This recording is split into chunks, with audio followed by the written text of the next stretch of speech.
CS, please.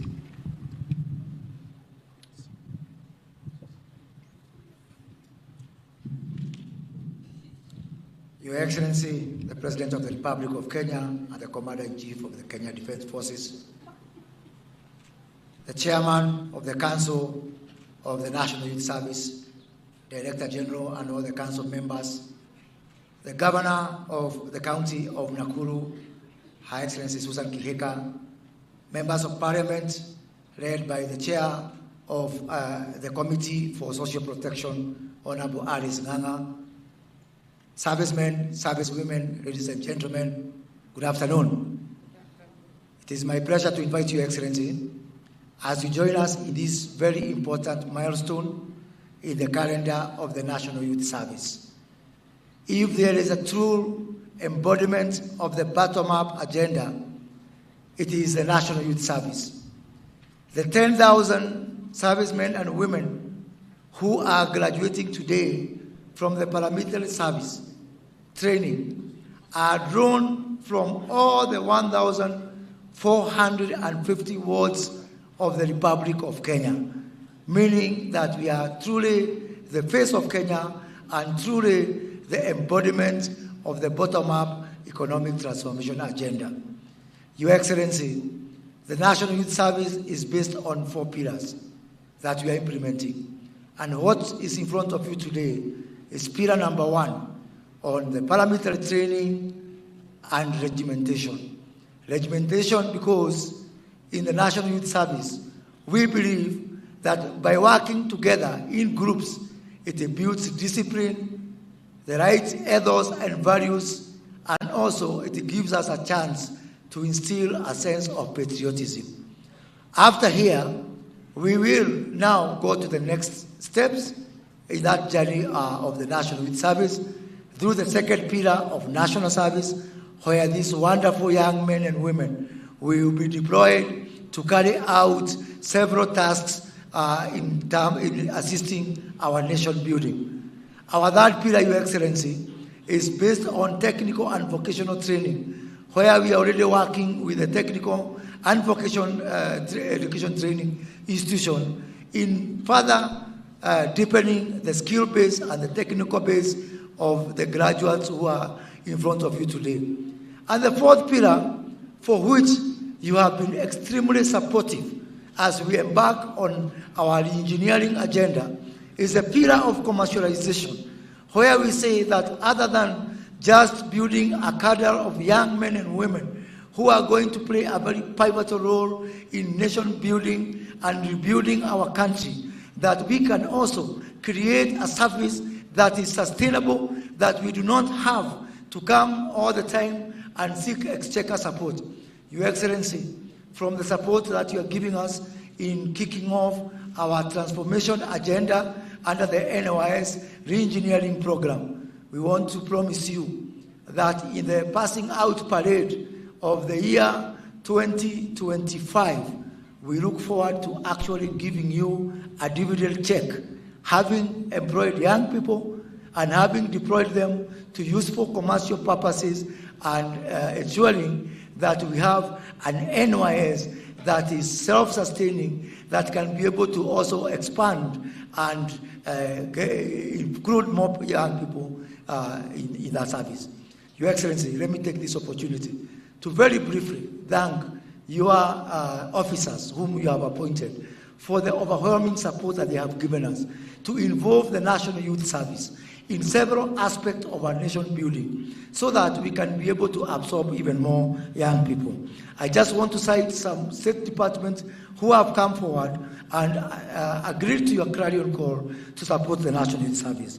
The State Department for Water and Sanitation, who have committed to involve the National Youth Service in building small dams and actually expanding the existing ones, desilting the ones that are not usable anymore, so that the National Youth Service can be at the forefront in ensuring that the country is self-reliant in matters of water. State Department for Irrigation, with whom we are already working in some areas, building 25 kilometers of a canal in the Tana Delta, ensuring that we participate in the irrigation of up to 10,000 acres that we are going to put into active use to also help our country in matters of food security.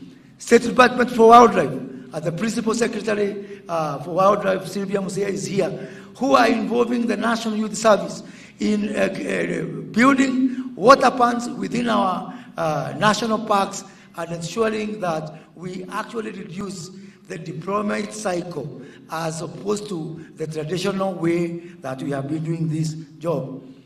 State Department for Crops Development, who have already, we had a very successful exercise in the last 6 weeks where we have been harvesting maize seedlings in Kitale, in the ADC farm Kitale, and the CEO of ADC is here with us, where we have harvested 6,000 acres of maize seedlings that would have otherwise gone into waste.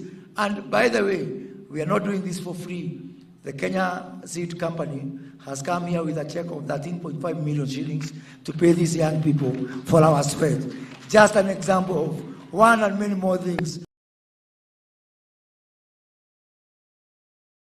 Ladies and gentlemen, the President is already here, coming, of course, to preside over this function. I now hand you over to the official celebration. Let us cross over and listen in. Tumpungie mkono Mheshimiwa Rais wetu. The effects of El Nino, the National Youth Service and the State Department for ASAL, alongside our other disciplined forces within the National Police Forces and the Kenya Defense Force, are right in the forefront of ensuring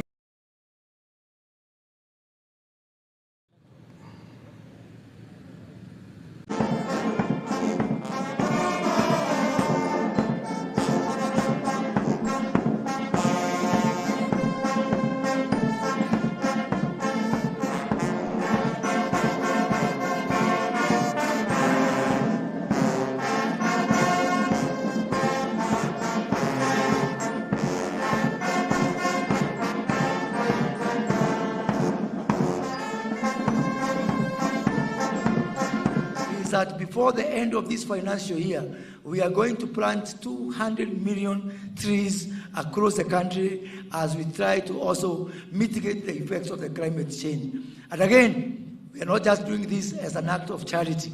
Working with international climate organizations, during the ongoing COP28, we managed to get partnership from the Global Center for Adaptation, from the Africa Finance Corporation, who have agreed to make the National Youth Service a center of excellence in matters of climate adaptation, climate mitigation and resilience.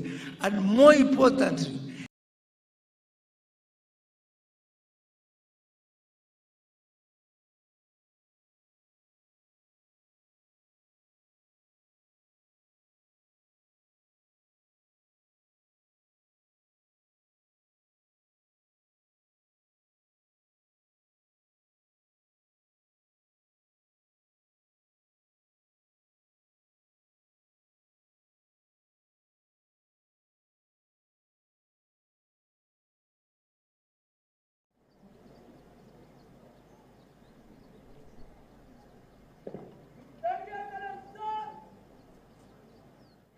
the best recruit in sports women, service number 230019, Emily Kemunto.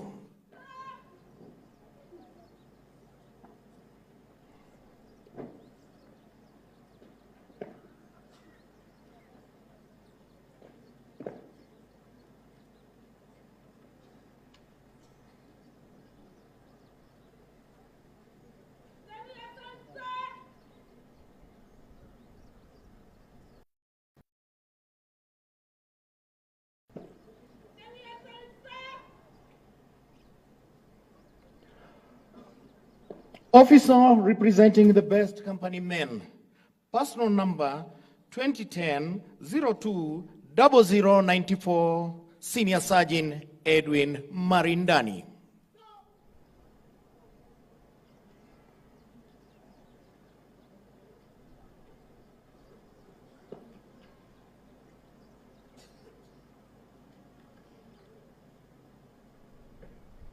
other interventions will be made.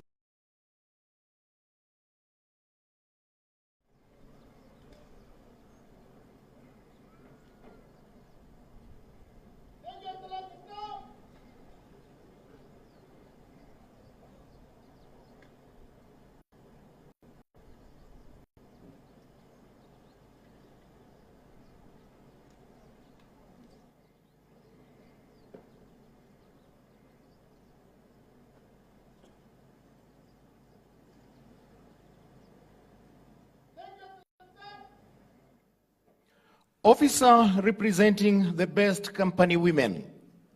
Personal number 200-703-382, Inspector Cecily Njiru.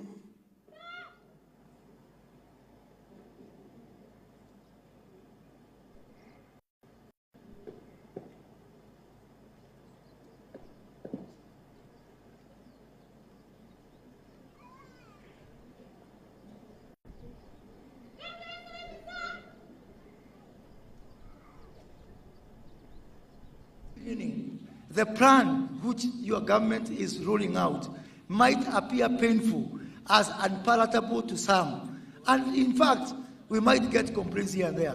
I want to encourage you to follow the footsteps of my namesake, Moses of the Bible. When the children of Israel left Egypt and they went into the wilderness, they were crying. And some were even saying, afadhali uturudisha kwa Farao. Na Farao hata alikuwa anawachekelea, anawaambia niliwaambia mtajuta, afadhali mrudi huku. Lakini walipofika huko Canaan, hata hakuna mtu alikubuka ile mashida tulikoa nayo kwa njia. So we are going to keep the focus, because once we cross to the other side, even those people who are making noise today, like the children of Israel, they will not remember the problems that they had in the wilderness. We also intend to be innovative. We have to look for different ways to do things for us to change this country. We cannot do things the same way it has been done and expecting different results. Even the person who invented the car, in the beginning, people are resisting, and they say they don't want the car. They want faster horses. But in the end, today we cannot imagine life without the car. So we will keep the focus. We will try in different ways. We will try to be innovative, and we will move and transform and change this country, because that is what the people and God expect of us. And now, Your Excellency, let me take this opportunity to invite the governor of the county of Nakuru, who is our host. Your Excellency, you are sitting in a very interesting ward, the ward where we are sitting today. Last year, on the 9th of August, they went to the ballot to elect 6 people. Out of all those 6 people, you are the only man they elected.